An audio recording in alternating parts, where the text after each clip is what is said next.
And hello, meron pala akong gustong i-share sa inyo na bago kong gagamitin dahil naglitawan yung mga sunspot at mga maliliit na dark spot kong yan. So, walang nakalagay sa face ko. Ayan, nakakahilamos ko lang din. Ayan, ayan, wala akong makeup ng kahit anong nilalagay ko talaga sa face ko para gusto kong ipakita sa inyo kung ano yung magiging umpisa ko sa product na gagamitin ko.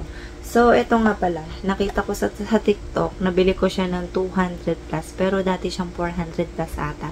So, meron to ibang mga kasama, and check nyo na lang, ayan, Woodora, ayan, Woodora. So, UV plus, invisible, kaya nakalagay dyan, whitening and repairing pore pieces. Ayan siya, apat siya, 1, 2, 3, 4, tas, ano siya, 60, may SPF 60 siya. Ayan, ito yun. Yung ano niya, yung sunscreen niya. Ito yung isa sa mga nakita ko at napansin ko sa mga set na malaki siya. Diba karaniwan, maliliit lang siya, mga ganito lang siya.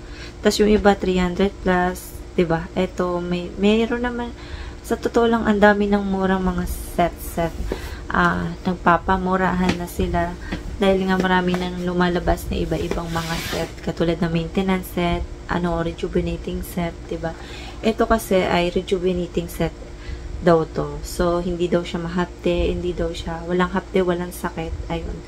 And gusto ko siyang itry dahil nakita ko yung review nito sa TikTok na wala silang naramdamang sakit. So, ito.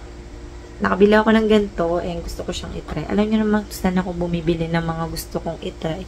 Lalo na sa mga na-experience nila. Alam niyo naman ako, mapag-course sa curious. Ayun, curious. Basta yun. Nandito kung paano siya gamitin. Nakalagay dito. 1, 2, 3, 4. Ayan siya, 4 siya. Ito, papakita ko yung loob niya. Yung nabili ko to, may plastic to, nakaganyan. Buti nga hindi sira eh. Nung nakakahapon lang to dumating sa akin. So, nabili ko siya 222, free shipping. Meron nata to sa, di ko sure kung meron sa Lazada and Shop. So, nakalagay rito, ayan. Ayun. So, diba, pinakakaiba dito ay malaki yung sunscreen niya, diba? Diba kadalasan ng mga set na ganito ay maliliit yung sunscreen, tas mabibitin ka, kailangan mo bumili na mas malaki. So, dito ako na-amaze dahil ang laki ng sunscreen nila. 60 SPF pa siya. Ayan, SPF 60 siya, PA+++. So, ito yung panghilamos, toner, tsaka ito yung toner nila, maliit. Diba sa iba malaki? So, ito yung serum nila. Medyo malaki din tong serum na to. May iba-ibang klase kasi ng set. Yung iba, lang, mga cream, night cream, tapos, ang yung sabon nila, ay yung panghilamos nila sa mukha, night cream, ito, cleanser, cleanser siya na nakaganto, ayan. And, yung ganto nila ay 40 ml, pero yung dami nito ay hanggang dito. Ayan, di ko pa to nagagamit. So, napansin ko dito, wala siyang ingredients. Akala ko lahat ng ingredients, wala talaga siya. Kasi, kahit din tong toner, wala din. Walang ingredients na nakalagay. Ito yung paano siya gamitin. Ayan. Kahit din to, kung paano siya gamitin, nandito rin. So, ito yung isa rin, wala rin siya ingredients. Wala rin siya ingredients. Paano lang siya gamitin. Tapos, ito yung sunscreen na nakaka-amaze. Ang laki. Hindi ka na mabibitin. Hindi ka na bibili ng ganito na para bumili pa ulit. Maubos man. So, ayun. Nandito naman yung ingredients niya. Ito yung pinakakabuuan niya. So, dito tayo. Umpisa tayo sa panghilamos sa mukha. Bago mo na sunod-sunurin mo.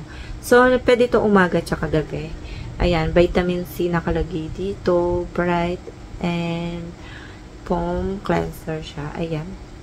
Pag pinindot mo siya, may lalabas na parang bula-bulang kulay puti. So, ayan. Nandito yung kung paano siya gamitin.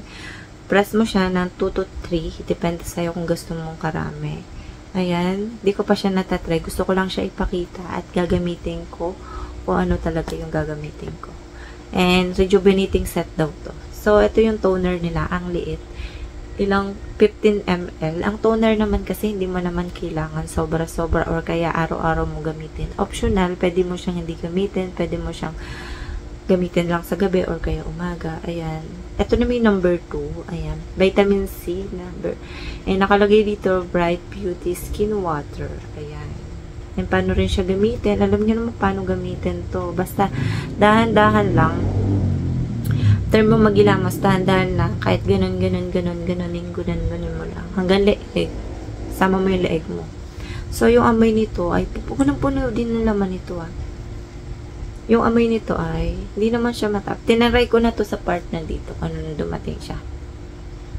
Mild lang yung amoy niya, hindi siya matapang. Fairness hindi siya matapang. Tapos, ito yung sunod na gagamitin mo. So, napansin ko dito, wala siyang nakalagay kung umaga at gabi ba siya pwedeng gamitin. Itong tatlong to. And automatic naman ang sunscreen ay sa umaga talaga. So, dito, itong serum hyaluronic acid number 3. Ayan. And liquid siya. Essent liquid siya. 18 ml. Ayan. Kung paano mo siya gamitin, nandito rin. Ayan. Ayan mo lang hanggang ma-absorb. Ayan. Pwede mo siya gamitin ng umaga at gabi. Pero para sa ayan, tsura niya. Ayan. Hindi siya yung sobrang lagnaw. Sobrang lapot nito. Yung amoy nito ay mild lang din. Hindi ko maintindihan ang amoy niya. Hindi naman siya mabaho. Super mild lang. Parang amoy, basta hindi mo siya maintindihan. Pero mabangong-bako naman. So, ito yung sunscreen nila. 60 SPF. SPF 60. Ayan. And light whitening moisturizing sunscreen. Ayan. Invisible, UVA, and UVP, Invisible Shield Technology. And ayan lang siya. So, andito yung ingredients niya. Sobrang daming ingredients. Ayan. And ayun, paano ko to gagamitin? So, eto, umaga at gabi ko siya gagamitin. So, yung pangalawa, toner, pwedeng gabi lang, pwedeng umaga lang. Ayan na, pwedeng umaga lang, pwedeng gabi lang. So, ayan, depende sa inyo. So, tas, eto, umaga at gabi. Ito, sunscreen na, baka may magtatanong na naman kung pwedeng gamitin yung sunscreen sa gabi. Kaya nga, sunscreen, umaga lang siya ginagamit. So, ito, pwede mo siyang gamitin. Ito, tatlong to, pwede mo siyang gamitin ng umaga. Pero kung depende sa'yo, ako, bihira ko to gagamitin. Tas, sa umaga, pila ko itong gagamitin sa umaga. Siguro salitan lang. And, pagdating naman ng gabi ay etong tatlong to. Ayan, etong tatlong to talaga. Or kaya minsan, wag ka mag-toner o kaya umaga lang. Ayan, depende naman sa'yo.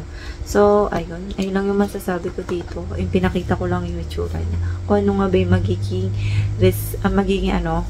resulta ko dito after 1 month. Siyempre, after 1 month. So, ayun. Binakita ko lang naman yung gagamitin ko para ipakita ko sa inyo kung ano yung naging umpisa ng face ko.